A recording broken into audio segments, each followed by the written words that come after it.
Handling prioritization challenges usually keeps people up at night. Product teams often spend too much time defining which features to work on next.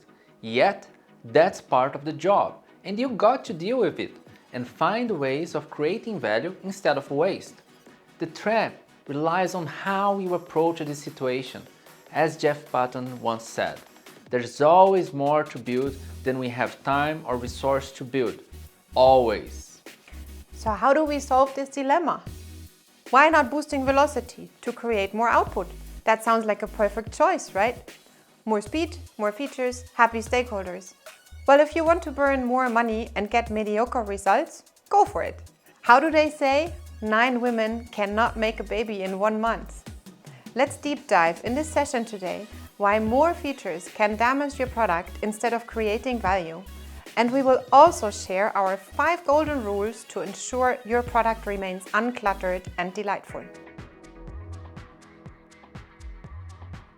Decision making is one of the most critical skills of product managers. Accepting all requests coming from stakeholders and putting all of them into your backlog is a sign of poor decision making. In many companies, stakeholders define how the product will evolve, which often results in a kind of Frankenstein that confuses users instead of helping them get their job done. As a product team, you usually receive pressure from business people to deliver more. If you bow to this pressure, your stakeholders will be happy in the short term, but they will be surprised in the medium term with poor product results. When focusing on shipping features, teams will likely miss the point of increasing value. If a feature does not contribute to success, it should be discontinued or not even built. The more features your product has, the bigger the chances are your users get confused. And the more oversized your product gets, the more complicated it becomes for you to maintain it. Let me ask you one question. How would you define a great product? Many people think a great product is the one you have nothing else to add. This thought is dangerous because you assume everything the product has is relevant, and then you focus on creating more features. This mindset will potentially create waste and reduce the value of your product. For me, a great product is the one you have nothing else to remove. You continuously review the value proposition and evaluate whether the product features contribute to it or not. You get rid of whatever doesn't create value for end users. As Leonardo da Vinci said, simplicity is the ultimate sophistication. We know, guys, it's not trivial to create a minimalistic product. It's daunting and time-consuming. But the rewards will pay off all of your effort. You need to say no 10 times more than you say yes. You focus on reducing features instead of increasing them. You remove features that took your blood and soul to make it live. This is very challenging for sure, but on the other hand, it's also very demotivating to have a mediocre product. You choose which pain you prefer. If you ask me, as a rebel product manager, you cannot accept mediocrity. When you decide to have an uncluttered and delightful product, be sure that you will need to step on some people's toes. That's part of the journey. No pain, no gain. If you want to get where most product companies don't get, you must do what most companies don't do. Most companies focus on maximizing output, so you better focus on maximizing value. Most companies don't dare removing features from their product, but you better remove what doesn't serve users any longer. Wow, David, I'm convinced by now. I confess, I want to be a feature minimalist. If you are as well, then we suggest to always keep the following 5 rules in mind. Number 1, define your value proposition. Work with business people, product professionals, and real users to craft a sound value proposition.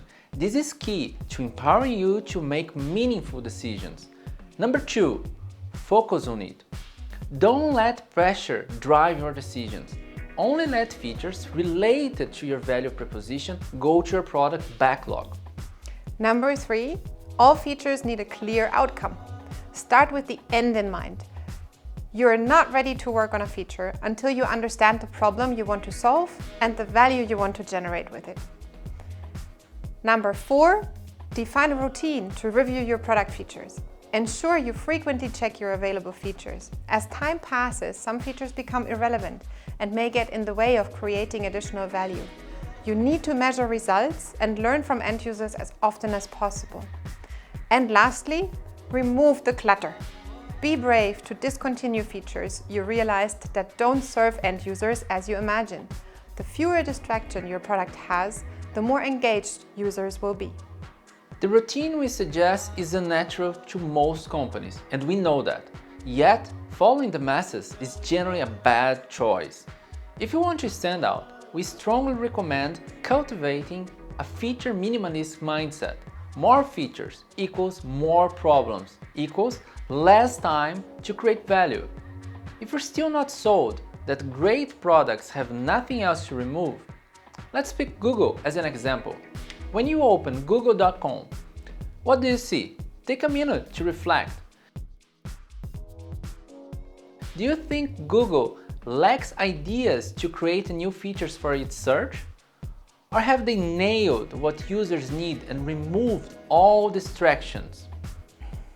And one last hint, be radical and run A/B tests from time to time where you remove features. For example, take your product and deactivate secondary features and then run a split test. Collect feedback and learn from your audience. You may be surprised that many times nobody notices that something was removed. Then you got your chance to embrace feature minimalism and unclutter your product. To wrap things up, you know it's easy to fall in love with solutions and be afraid of removing features because you may think you're throwing your job away. However, it's too risky keeping irrelevant features and losing users because they no longer understand how to use your product. Great products are uncluttered and have just essential features to deliver on the value proposition.